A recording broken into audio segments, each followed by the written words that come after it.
In medieval times, monasteries were seen as centers of piety, devotion, and modest living. Yet behind those austere walls, some shocking behavior occurred, especially in convents for women. Tales of drunkenness, orgies, and shocking debauchery emerged from nunneries across Europe. In this video, we'll explore the forbidden pleasures indulged in by some medieval nuns. What drove these brides of Christ into acts seen as sinful and scandalous? Let's uncover the truth behind the nunnery walls. British nunneries. Some of the most shocking stories of misbehaving nuns come from medieval England. Littlemore Priory near Oxford had a dark reputation ever since it opened in the 1100s.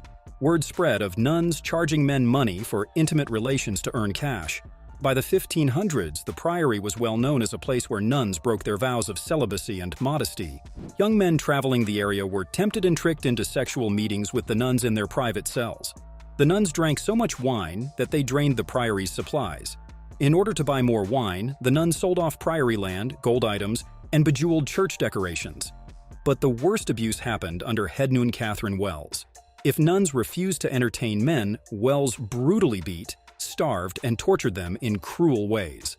Wells herself openly lived with and had a baby with a local priest. It was common for nuns to become pregnant. A 1517 investigation by the English Church uncovered the shocking truth. Many nuns were found locked up in prison cells as punishment for disobeying Wells. They had rebelled against Wells' orders to sell their bodies. They escaped and fled to live in sin with men in a nearby town. The priory was quickly closed down for letting very bad behavior go on for too long. Why did some nuns break their sacred vows? Various reasons may explain why the Littlemore nuns strayed so far from their sacred vows of obedience, poverty, and chastity. Loneliness could have played a part. Most girls entered nunneries when they were very young, cutting ties with family. Nuns could not travel freely or have friendships outside the priory walls. Over years, desperate loneliness may have driven some nuns to welcome male companionship. Life in the priory under the cruel Catherine Wells was harsh. Beatings, starvation, and abuse at Wells' hands could have hardened nuns' hearts against church rules. Some likely felt rejected by God after sustained cruelty, so turned to earthly pleasures like wine and sex to soothe their pain. Poverty also grounds down nuns' resolve. Priorities sometimes struggled financially from poor management or bad investments. The Littlemore nuns resorted to prostitution and thievery to make ends meet after using up their own modest allowances.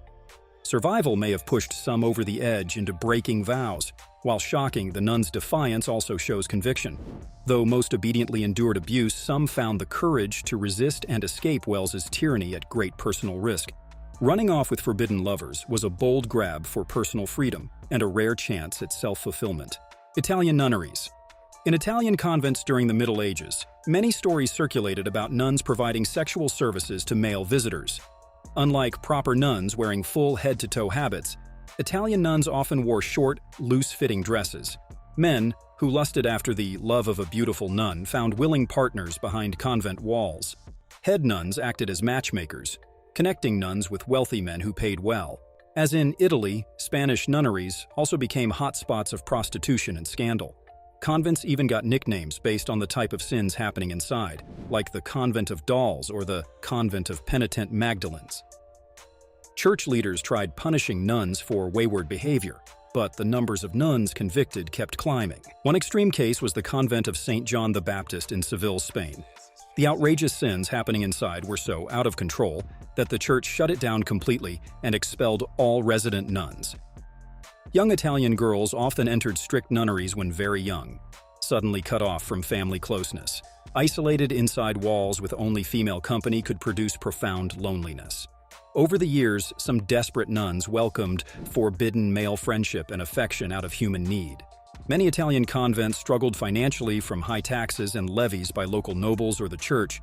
Nuns received only a tiny living allowance for personal needs like clothing and toiletries.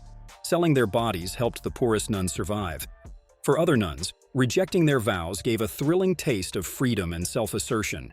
Cloistered from girlhood with no power over their own fates, some nuns finally rebelled to take personal control. Consorting with men became an act of defiance and liberation. Church leaders used stern punishments to curb shocking nun debauchery across Europe. But reform attempts often failed when secretive affairs came to light after nuns got pregnant. French nunneries. In Romantic France, wild accounts of convent revelries and orgies became almost commonplace. In Paris, the archbishop forbids nuns attending orgies or parties on punishment of exile or imprisonment. Yet just 20 years later, his decree had to be repeated because so many nuns totally ignored it. Visiting a rural convent in 1245, a bishop was shocked to find nuns engaging in open sexual acts with local men, on a grand scale. The pinnacle of excess was a royal convent, sponsored by the Queen, to house former prostitutes to save their souls.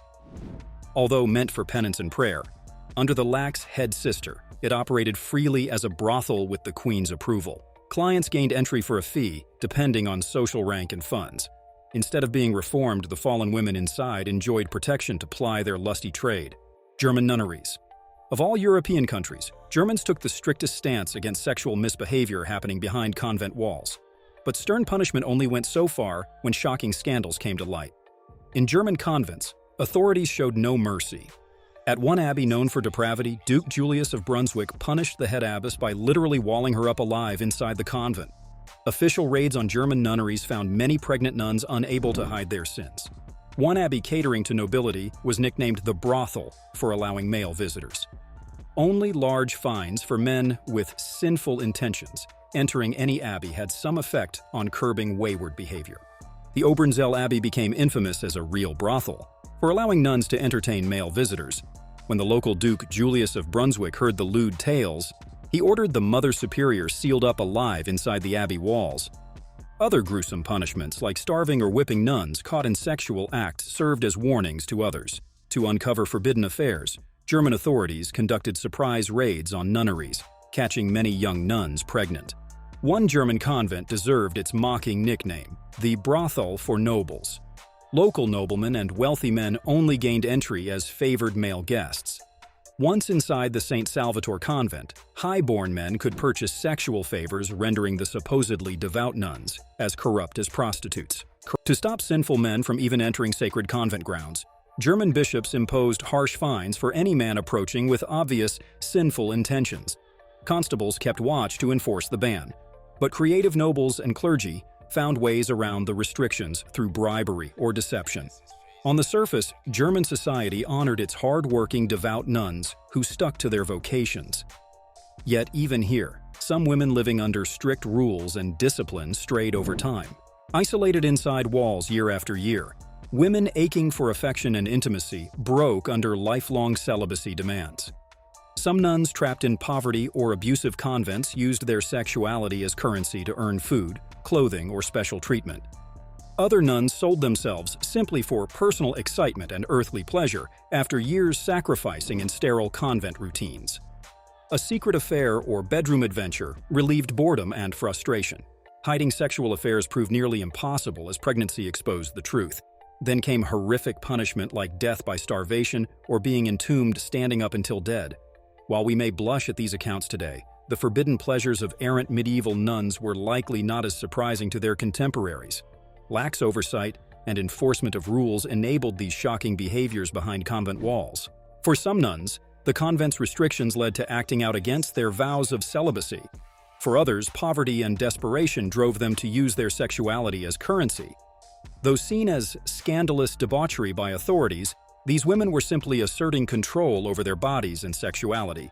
Their tales give us a surprising window into defiance against patriarchal rules. Well, those are just some of the shocking and scandalous stories of medieval nuns, breaking their sacred vows to indulge in earthly pleasures and forbidden acts. Hope you enjoyed this peek behind the convent walls at how some holy sisters defied church rules to seek excitement and personal freedom. Could resisting temptation and keeping sacred vows prove too hard if you walked in their shoes? Let us know in the comment section below. Also, do not forget to like and subscribe to the channel.